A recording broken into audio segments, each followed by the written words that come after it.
بسم الله الرحمن الرحيم صدق الله العظيم. وعن أبي بكر الصديق رضي الله تعالى عنه أنه قام على المنبر بعد الأول فقال: سمعت رسول الله صلى الله عليه وسلم يقول، ثم بكى فقال: اسأل الله تعالى العفو والعافية فإن أحدا لم يعط بعد اليقين خيرا من العافية أو كما قال النبي صلى الله عليه وسلم. Respected ulama kiram, elders, beloved brothers in Islam, Allah subhanahu wa ta'ala's system and plan, every one of us, whether it be the Muslim ummah on an individual or a collective level, or it be humanity at large, we are going through a very trying, very difficult phase or period. There is an overriding concern and worry that has afflicted every individual to some extent, some way or another. Many of us are facing financial difficulties. Almost every day recently we are bombarded with news of loss of life of some near beloved family member or relative or friend. In a short space of time, life as we know it has been radically changed to the extent that if 1 year ago the so-called new normal that we are facing had to be presented to us, we would be extremely surprised, and many of us would have felt it is impossible. Many of the freedoms that we took for granted have been taken away from us. And generally we find that it is just this topic that has become the norm. Everyone is talking about it. Every one of us has been affected to some extent, to varying extents. And we are wondering, what direction is humanity going towards? My respected brothers, we can go on about what we are referring to. The question that each one of us needs to be asking ourselves, is this an accident? Has it happened by chance? Or is there some meaning behind it? Allah subhanahu wa ta'ala quite clearly in the Quran tells us, أَفَحَسِبْتُمْ أَنَّمَا خَلَقْنَاكُمْ عَبَثًا وَأَنَّكُمْ إِلَيْنَا لَا تُرْجَعُونَ فَتَعَالَى اللَّهُ الْمَلِكُ الْحَقُّ لَا إِلَهَ إِلَّا هُوَ رَبُّ الْعَرْشِ الْكَرِيمِ. Allah says that you think the life of this world, whatever is happening, is just happening by chance. Coronavirus appeared out of nowhere. The entire world system, economy has been shaken up just by chance. Whatever you are experiencing on a daily basis, abas, there's no meaning behind it. Is this your thinking? Allah says, أَنَّكُمْ إِلَيْنَا لَا تُرْجَعُونَ, and you are not going to return back to us. This is the crunch question. That day that every one of us is traveling towards. That inescapable reality which gives meaning to this entire life. That crunch moment which is going to be the decider. Every one of us is on a journey, and that journey ends up with one pivotal moment. And what is that moment? The moment when it is only going to be myself and Allah. The moment when it is going to be Malikul Muluk, Khaliqul Kawni wal Makan, Rabbul Mashriqaini wal Maghribain. The one who created this universe, the one who created life, the one who created every situation, condition and circumstance. And Allah tells us in the Quran that whatever happened to you in this world, whether it was coronavirus, whether it was a pandemic, whether it was loss of life, whether it was loss of property, whatever happened did not happen abas without meaning. It happened as a test and a trial and a tribulation to prepare you for this day when you are going to stand in front of Allah. What is the answer that you are going to give Allah? The verse of the Quran which I recited in the beginning. Poignantly, the Quran sums up this reality for us. Allah poses what is called istifham inkari. Istifham inkari is, like we say in English, a rhetorical question. Ahasiban nas an yutraku an yaqulu amanna wa hum la yuftanun. In humanity there are two groups. One are those who are deprived of iman, and they leave this world without iman. Allah protect us. For them the reality is khalidina fiha abada. They will reside in Jahannam forever. The other is the second group. Those who are blessed with iman, those who are blessed with hidayat. In reality, what are they given? They are given such a great ni'mat, such a great bounty, that Allah has given them miftahul jannah, the key to jannah, the key to eternal pleasure. And it is this second group that Allah addresses in these verses, that what do you think? Ahasiban nas, this is a rhetorical question. What do you think? Akal mara gaya? Has your intelligence been destroyed?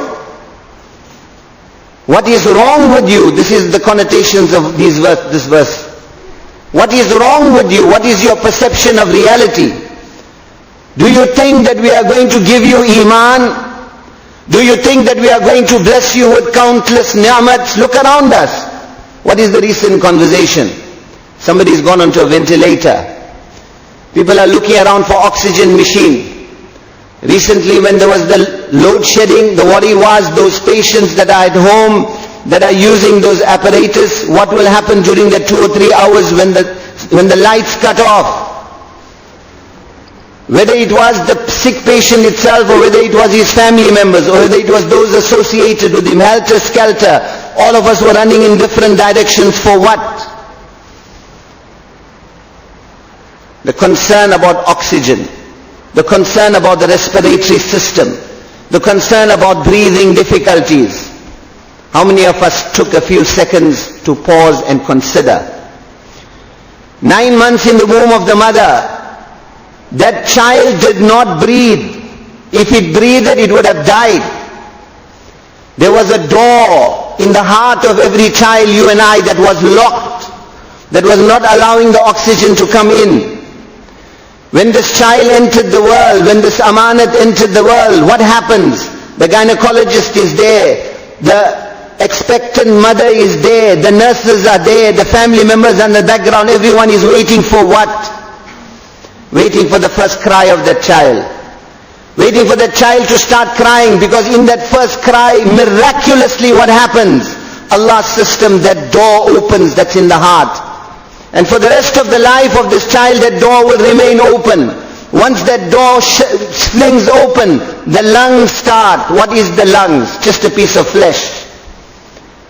1.3 kilogram plus minus is the weight of an adult person's lungs. Right hand side, left hand side, piece of flesh. What is the reality? 300 to 500 million air sacs. If that lung had to be stretched out, it will form a distance of 2,400 kilometers. 50 billion tubes are transporting 10,000 liters of blood every day to your lungs.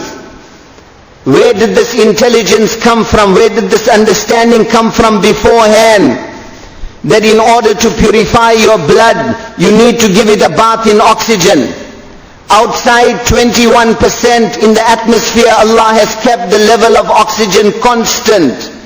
The sun is working for you, the leaves are working for you, the plants are working for you, the vegetation of this world is working for you. In fact, it is said the Amazon jungles of South America are the lungs of the world. Allah has put countless creations, countless balances, countless interbalances into place to produce this beautiful, fundamental, mind-boggling system that 20,000 times a day, you and I are breathing in and out. And from the infancy, throughout this entire life, this beautiful system is in place. Mind-boggling, we can't even go into the details. It's not appropriate for the occasion of Jummah, time is too short. Has Allah at any time sent us a bill? Has Allah asked you to pay for this ventilating machine? Has Allah asked you to pay for the 8,000 liters of oxygen that you are taking out of the atmosphere every day? Have you considered this one great ni'mat of Allah? Allah calls out to you in the Quran, أَحَسِبَ النَّاسِ أَن يُتْرَكُوا أَن يَقُولُوا آمَنَّا وَهُمْ لَا يُفْتَنُونَ. What do you think? We will bless you with iman? We will bless you with these countless ni'mats, but they won't be meaning to this life. You will not be tested. Allah is asking you, do you feel you are not going to be tested?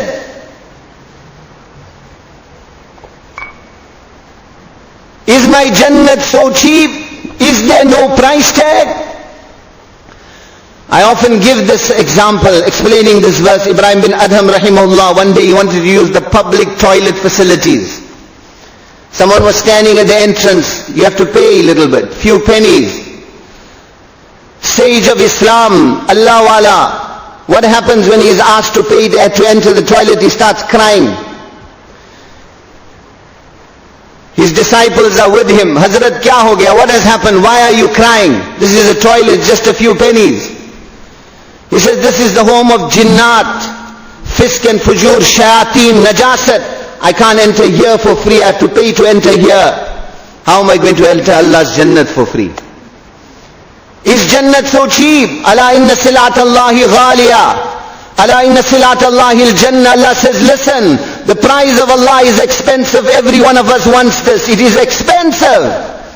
Allah's price is Jannat. That is the goal. And Allah says, you will be tested.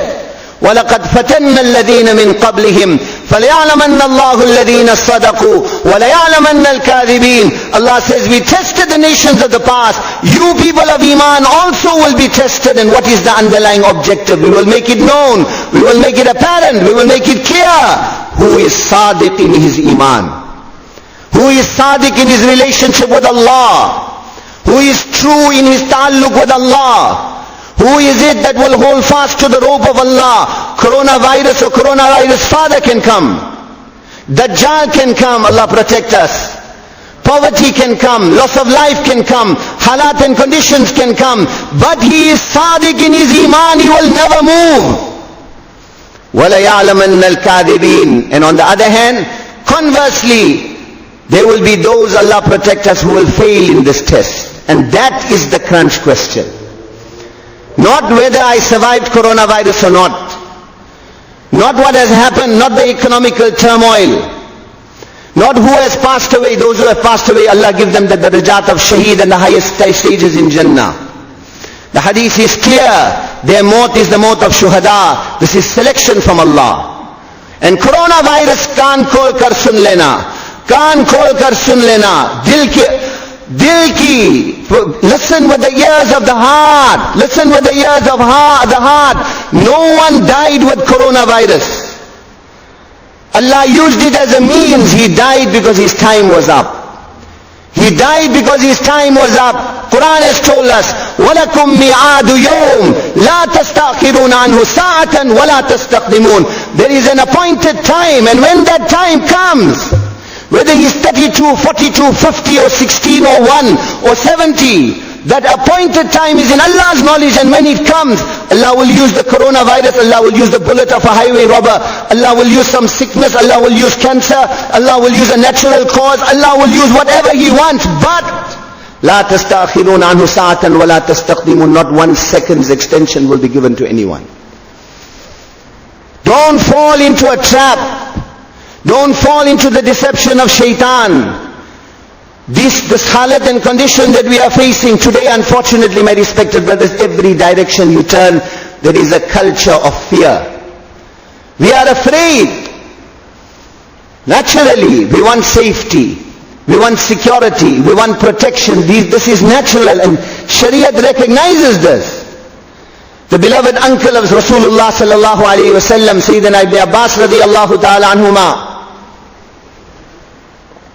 he says, my nephew, Rasulullah sallallahu alayhi wa sallam, said to me, he gave me advice, that, oh my uncle, ya am, oh my uncle, akthiru du'a al-masala, akthiru min Allah ta'ala, su'al al-afiyah, or kama qal. He said, my uncle, my nephew said to me, oh my beloved uncle, excessively ask Allah for protection. Excessively ask Allah for safety. The hadith which I mentioned, time is limited but contextualize it. Who is the narrator? Sayyidina Abu Bakr as-Siddiq radiyallahu ta'ala anhu, afdalul bashar ba'd al-anbiya, the greatest human being that ever lived after the Anbiya alayhi salatu wassalam. He delivers a khutbah where? On mimbar al-Rasul sallallahu alayhi wasallam, on the mimbar of Rasul Pak sallallahu alayhi wasallam.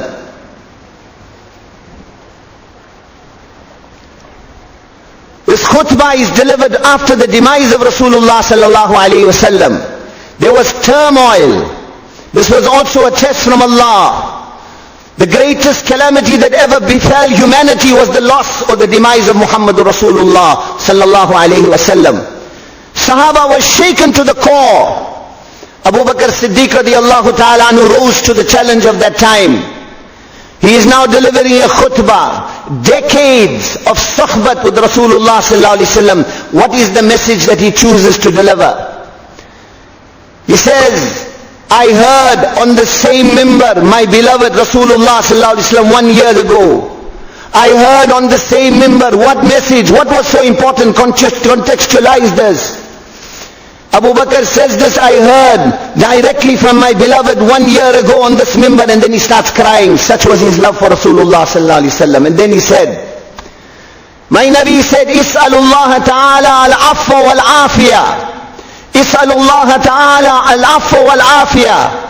He said, beg from Allah, cry before Allah, make dua before Allah for forgiveness and for protection. Why? This is a human nature. We want to be protected, we want to be safe, we want our families to be safe. But do we let this culture of fear overtake us? Do we become those who hide away in some cave out of fear?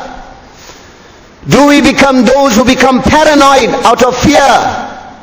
Do we become those who start pointing the finger now in every direction? Allah protect us. You went to the masjid, you caught the virus. You went certain place, you caught the virus. You met a certain person, you caught the virus.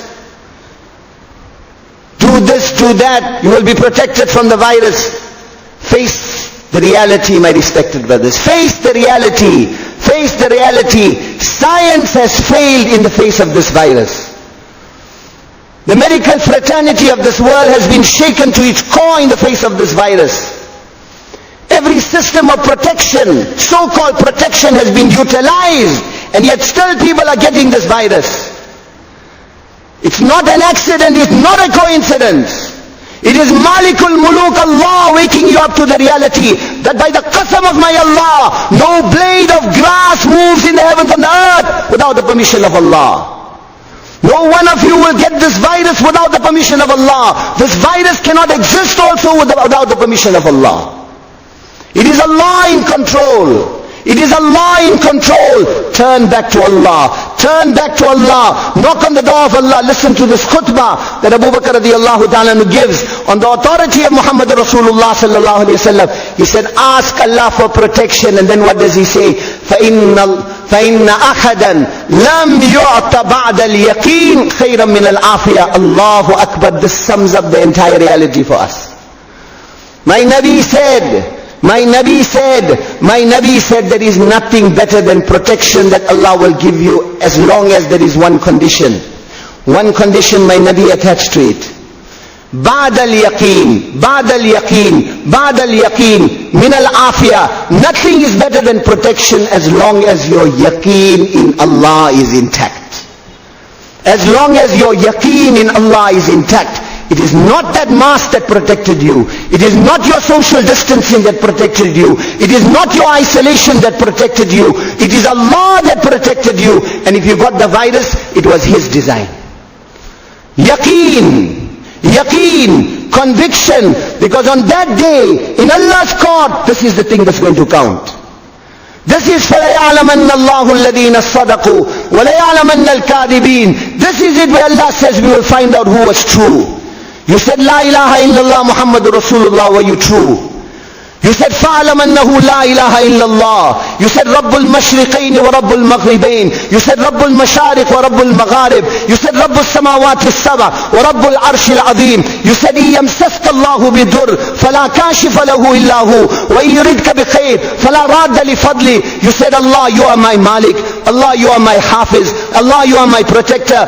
Ya Allah, I can never be harmed without your permission. I can never be benefited without your permission. You read La ilaha illallah. This was your iman. You said to Allah, my life is in your hands. My death is in your hands. You said all this. Allah says, we want to see whether you were true in this.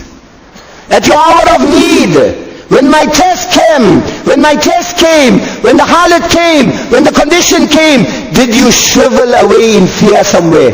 Did you start pointing the finger of blame elsewhere? Did you abandon the house of Allah? Or did you get up in the dead of night and cry before Allah?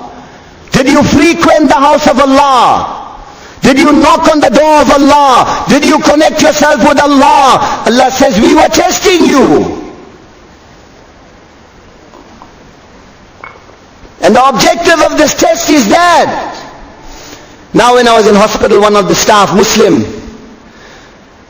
said to me, let's see what is going on. People are dying in every direction.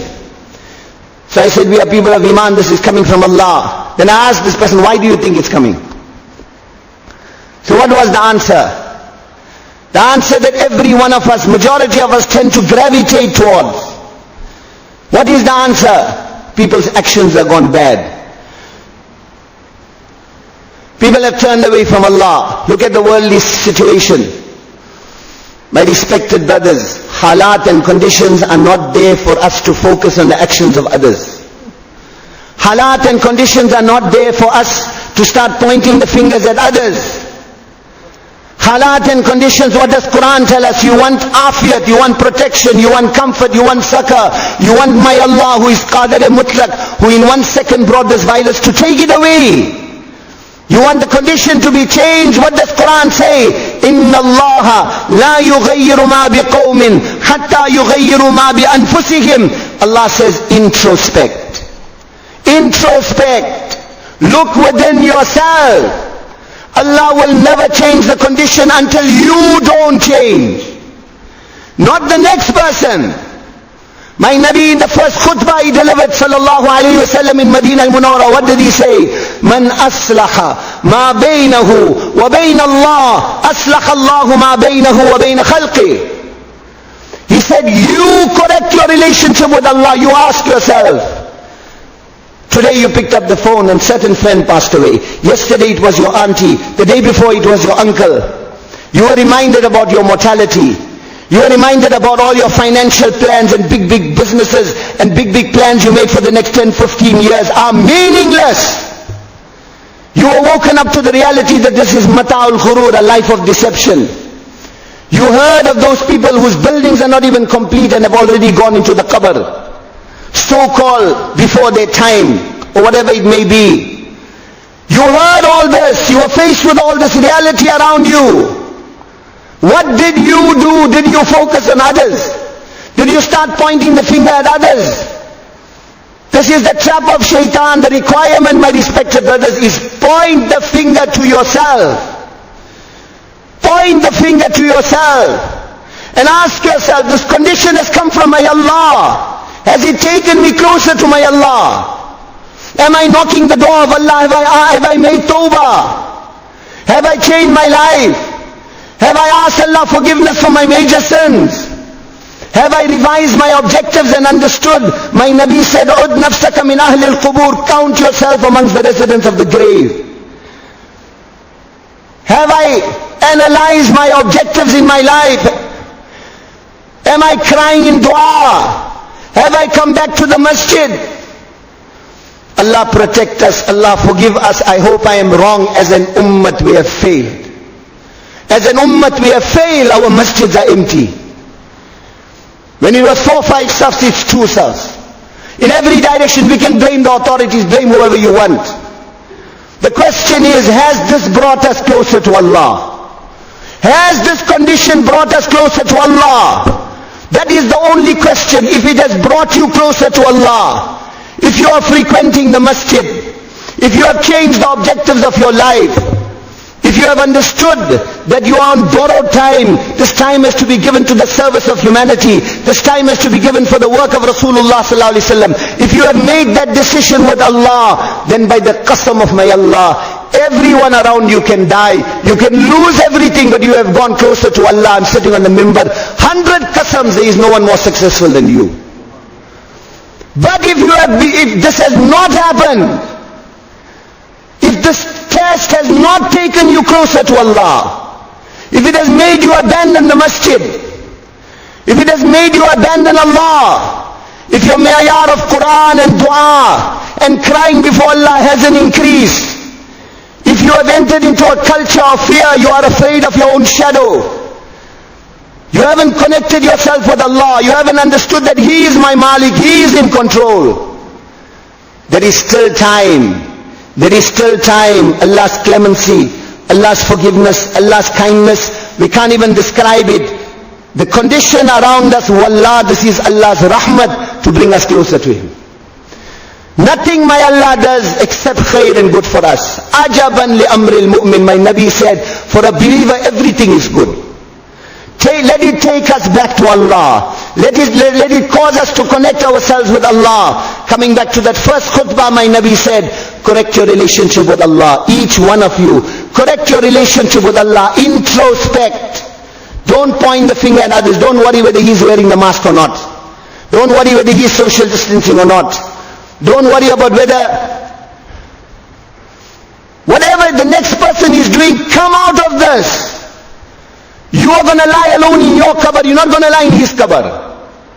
And when Allah questions you, it will only be you, He's not going to be there. Allah is not going to ask you about anything about the next person. Come out of this trap of shaitan. Man aslaha ma bainahu wa bain Allah. Correct your relationship with Allah, and my Nabi says, Allah will solve every problem of yours. Allah will correct your relationship with the entire creation. Allah will never change the condition of a people until you yourself do not change. This is the crunch question. Has this taken me closer to Allah? And on this, my respected brothers, we've run out of time.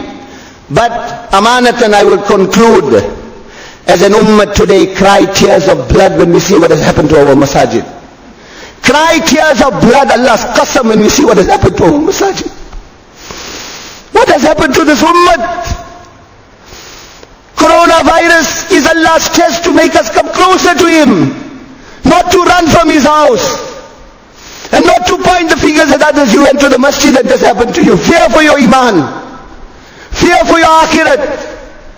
Fear for the day when you are going to stand in Allah's court. Don't fall into this trap. The companions of Rasulullah sallallahu alaihi wasallam said this. Many Sahaba said this. I'm quoting the words of Abdullah bin Mas'ud radiallahu anhu, and this I will terminate. You want to die with iman. You want to die that Allah is happy with you. You want to die that when you meet Allah, that is a meeting of serenity and calmness. That is our goal and our objective. He says, Man sarrahu, kaan khol kar sun lena. Man sarrahu an yalqa Allah ghadan muslima falyuhafiz على هؤلاء الصلوات الخمس حيث ينادى بهن فإن الله تعالى شرع لنبيكم سنن الهدى وإنهن من سنن الهدى. He said, any one of you, many Sahaba said this, Abdullah bin Mas'ud I'm quoting, radiyallahu anhu, any one of you who wants to meet Allah with his iman intact, with his deen intact, with his akhirat intact, then guard religiously your 5 salah in the masjid. Because Allah has ordained for His Nabi practices of hidayat that will bring hidayat for you and humanity. And this salah with jamaat in the masjid is amongst those practices of hidayat. وَلَوْ صَلَّيْتُمْ فِي بُيُوتِكُمْ كَمَا يَفْعَلُ هَذَا الْمُتَخَلِّفَ عَنِ الْمَسْجِدِ لَضَلَلْتُمْ. Abdullah bin Mas'ud radiallahu anhu says, if you will start getting into the habit of making salah at home, and in the latter part of this hadith, because I'm running out of time, he has mentioned that in our time, in the time of Rasulullah sallallahu alaihi wasallam, it was only the munafiq that would do this. Ma'lumun nifaq, whose nifaq was known. Only he would read salah at home and not in the masjid. Abdullah bin Mas'ud goes on, if you will do this, la dalaltum, you will go astray. Allah protect me, protect you, and protect the entire ummah. If you will abandon this practice of hidayat, wallah, my respected brothers, take the precautions. Don't argue with one another about this. Focus on yourself. Focus on yourself.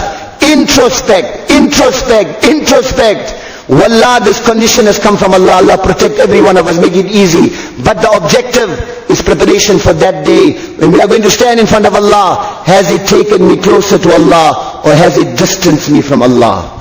Allah give us tawfiq wa akhir.